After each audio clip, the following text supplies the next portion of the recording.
शारदा मछलियों की टोकरी लिए घर रोते हुए लौटी। उसके पति मोहन ने पूछा, क्या हुआ शारदा, रो क्यों रही हो? क्या हमारी संतान न होना हमारी गलती है? क्यों भला सब ऐसी बातें करते हैं? जहाँ मैं मछली बेचती हूँ, पता है तुम्हारी माँ ने भी कितना सुनाया।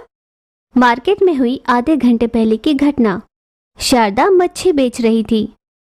आइए भाइयों आइए, ताजा ताजा मच्छी लीजिए, नदी से निकाल के लाए हुए मच्छी, ताजा मच्छी।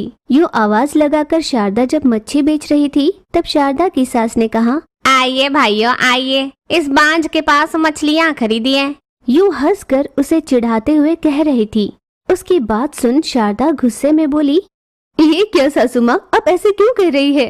क्या हुआ है आपको? आप क्यों हमेशा इस तरह की कटु बातें कहकर मुझे सताती हैं?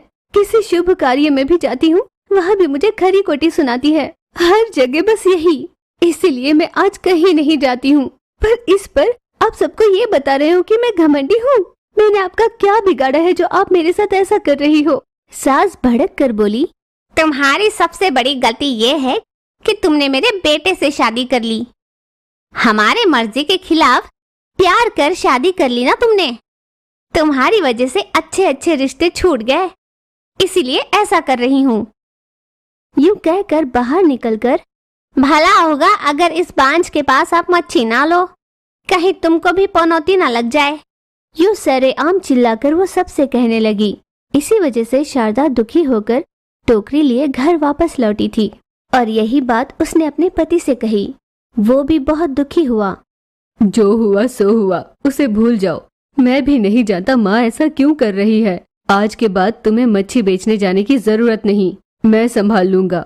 उस पर शारदा भी मान गई। कुछ दिन यूं ही बीते। एक दिन उसने पति से कहा, सुनिए जी, मुझे इस तरह घर में अकेला रहना अच्छा नहीं लग रहा। मैं अपने जमीन में कुछ सब्जियां उगा लूंगी, मेरा समय बीतेगा। पति ने पत्नी की बात को समझी और उसे हामी दे दी। पति के हामी मिलते ही अगले ही दिन शारदा अपनी खेती पर चली गई। नहर का पानी उसकी जमीन में आए, इसलिए उसने मिट्टी हटाकर वहाँ पर जगह बनाई। अब पानी वहाँ से खेती में पहुँच रहा था। ये देख शारदा बहुत खुश हुई। उसने देखा पानी के साथ कुछ मछलियाँ भी बहकर वहाँ पर आ गई। उन रंगीन मछलियों को देखकर, अरे ये क्या, ये मछलियाँ कितनी सुंदर हैं। शारदा उन 3 मछलियों को लेकर अपने घर चली गई। घर पहुंचकर उसने उन 3 मछलियों को एक कांच के बर्तन में रखा। उन सुंदर मछलियों को देखकर वो मन ही मन बहुत खुश हो रही थी। तभी उसके पति घर आए। ये मछलियाँ बहुत सुंदर है, कहाँ से आई? पति के पूछने पर पत्नी ने सारी बात उसे बताई। तब पति भी खुश होकर बोला, लगता है तुम्हें बहुत अच्छी लगी है। उस पर पति ने हाँ कहकर जवाब दिया। बहुत अच्छा, अब तुम इन्हें घर पर ही पालना। पति की इस बात पर पत्नी हल्के से मुस्कुराई।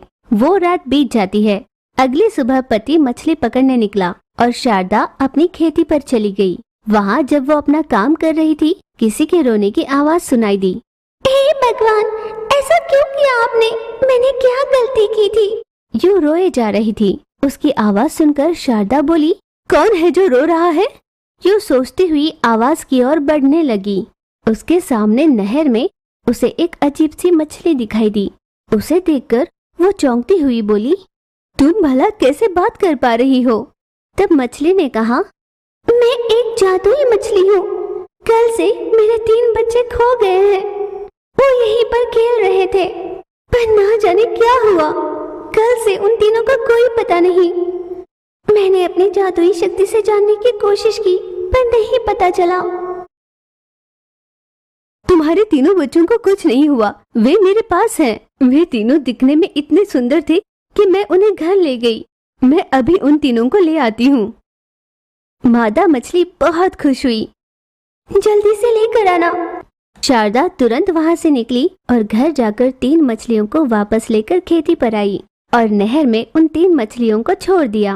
उन तीनों मछलियों को देखकर मादा मछली के जान में जान आई। मुझे इतनी चिंता में डालकर तुम तीनों कहाँ चले गए थे? यूं रोकर मादा मछली ने अपने तीनों बच्चों पर प्यार न्यौछावर किया। ये दृश्य देखकर शारदा की आंखों में भी आंसू निकल आए। तुम्हें क्या हुआ है? तुम क्यों रो रही हो? एक माँ की ममता को देखकर मुझे जलन सी हो रही है, इसलिए क्योंकि मैं ऐसे प्यार से वंचित हूँ। शादी के कई बरस बीत चुके, पर आज तक मुझे माँ बनने का सुख नहीं मिला। लगता है मेरी किस्मत में नहीं है। ये कहकर रो रही थी। तुम चिंता मत करो, मैं तुम्हें एक वर देती हूँ, तुम फसल उगाओ। ऐसा कहकर उसने छोटी छोटी मछलियों को प्रत्यक्ष किया। उन्हें देखकर शारदा ने पूछा, इनका क्या करना है? इन छोटी छोटी मछलियों को बीज की तरह बो देना और अपने बच्चों की तरह परवरिश करना। ये सारी मछलियाँ सोने की मछलियों में बदल जाएंगी, पर उनमें से 3 मछलियाँ तुम्हें माँ बनने का सुख देंगी। उन छोटी छोटी मछलियों को बीज की तरह जमीन में बो दिया और नहर का पानी उनकी ओर छोड़ा। इस तरह हर रोज उन्हें पानी देने लगी। कुछ दिनों के बीतने के बाद मछलियों की फसल उगने लगी। उसने एक मछली को छू कर देखा। उनमें से बहुत सारी मछलियाँ सोने में बदल गई। पहले तो वो बहुत घबरा गई। उनमें से 3 मछलियाँ साधारण थी। शारदा ने उन्हें छुआ। अचानक वहाँ 3 शिशु प्रत्यक्ष हुए। काश ये तीनों शिशु मेरे पेट से जन्म लेते, कितना अच्छा होता। उसके ऐसा कहते ही तीनों शिशु गायब होकर उसके गर्भ में चले जाते हैं। ये देख उसके खुशी का ठिकाना न रहा। उसने अपने पति को ये बात बताई। वो भी बहुत खुश हुआ। कुछ महीनों के बाद उसने प्रसव वेदनाएं सहकर 3 बच्चों को जन्म दिया। जो शारदा को बांझ कहकर चिढ़ाते थे, आज एक साथ तूने 3 बच्चों को जन्म दिया, बहुत बड़ी बात है। अब उसकी वाहवाही करने लगे। उनकी बातों से नए बने माता पिता बहुत खुश हो रहे थे। बेबी के पिता कृष्णा एक स्कूल के बाहर चीनी की मिठाई बेचा करते थे। उनका व्यापार अच्छे से चल रहा था। बेबी उसी स्कूल में पढ़ा करती थी। कृष्णा की पत्नी शारदा हमेशा बीमार रहा करती थी। उसकी देखभाल करना और बेबी की परवरिश करना कृष्णा की जिम्मेदारी थी। उसकी कमाई शारदा के इलाज और बेबी की पढ़ाई में ही खर्च हुआ करती थी। यूं ही दिन बीत रहे थे।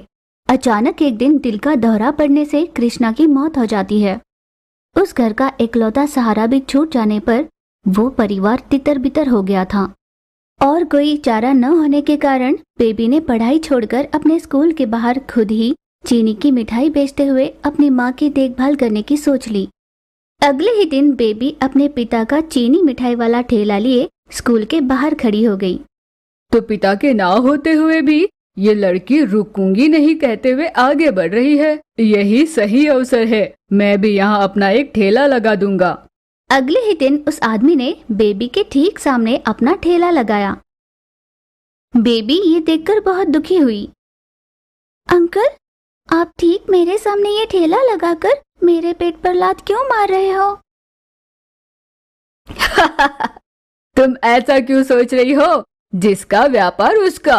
यहाँ वैसे भी बहुत बच्चे आते हैं, तो व्यापार सभी का अच्छे से ही होगा। यही सोचकर मैंने ठेला लगाया। ये सोचने की जरूरत नहीं कि मैं तुम्हें नुकसान पहुँचाने आया हूँ। बेबी उसे कुछ न कह पाई। वो चुप रही। कुछ समय बाद बेबी के ठेले के पास बहुत सारे बच्चे आने लगे। बेबी ने उन्हें चीनी की मिठाई दी, पर बेबी के सामने खड़ा ठेला वाला सभी को बहुत जल्दी जल्दी चीनी की मिठाई बना कर दे रहा था। बेबी के पास आने वाले सारे ग्राहक ये सोचकर कि बहुत देरी हो रही है, उसी ठेले वाले के पास मिठाई लेने लगे। ये देखकर बेबी बहुत दुखी हो रही थी। शाम तक अपना व्यापार खत्म कर वे दोनों अपने अपने रास्ते चले गए। घर लौटी बेबी बहुत दुखी होकर कह रही थी, अब मैं क्या करूं? आज बहुत कम पैसे कमा पाई हूं। ऐसे ही चलता रहा तो माँ के इलाज के लिए पैसे कम पड़ जाएंगे। हे भगवान, आपने हमारे हालात इतने बुरे क्यों किए? वो इस तरह भगवान को कोसने लगी। यूं ही दिन बीत रहे थे। बेबी का धंधा पूरी तरह से ठप हो गया। बेबी के समझ में नहीं आ रहा था कि वो क्या करे। रो रो कर बेबी का हाल बुरा हो रहा था।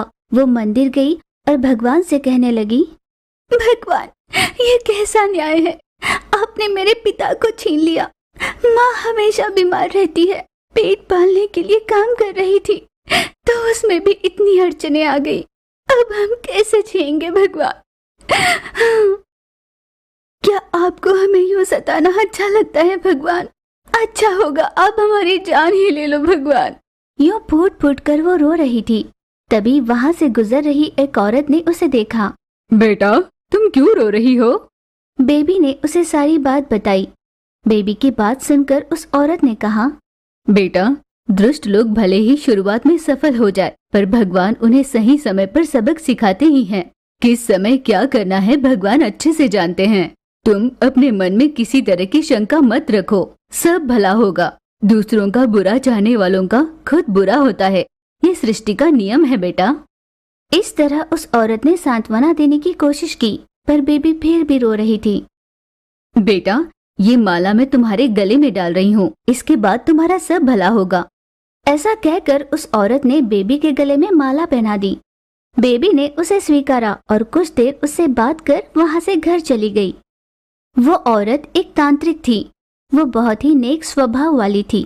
उस औरत ने बेबी को जो माला दी थी वो जादुई शक्तियों वाली थी। हर रोज की तरह बेबी ने अपना ठेला लगाया।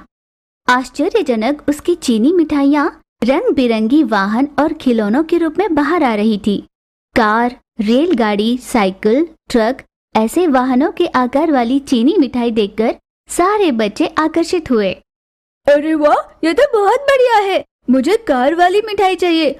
इस तरह होड़ लगाकर बेबी के पास मिठाई खरीदने लगे। ये देखकर ठेले वाला बोला, ये क्या अजीब हो रहा है, ये लड़की इस तरह के आकार वाले मिठाई कैसे बना पा रही है। ये देखकर वो हक्का बक्का रह गया। दूसरी ओर सारे बच्चे खिलौने देखकर उसी के पास आकर्षित हो रहे थे। अब राम का व्यापार पूरी तरह से मार खा रहा था। यूं ही दिन बीतने लगे।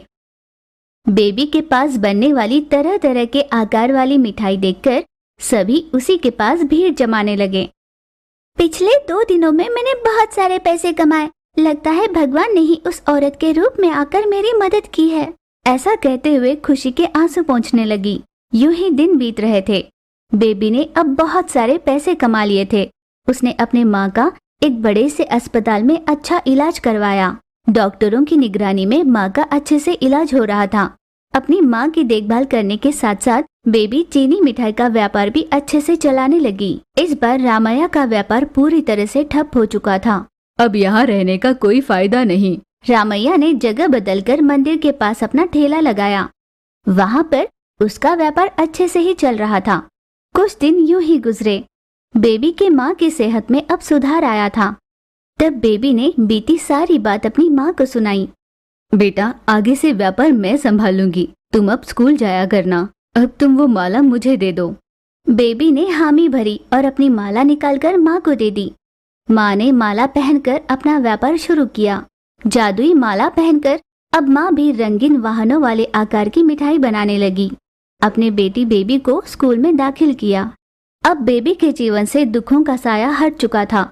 वो अपनी माँ के साथ बहुत खुश रहने लगी थी।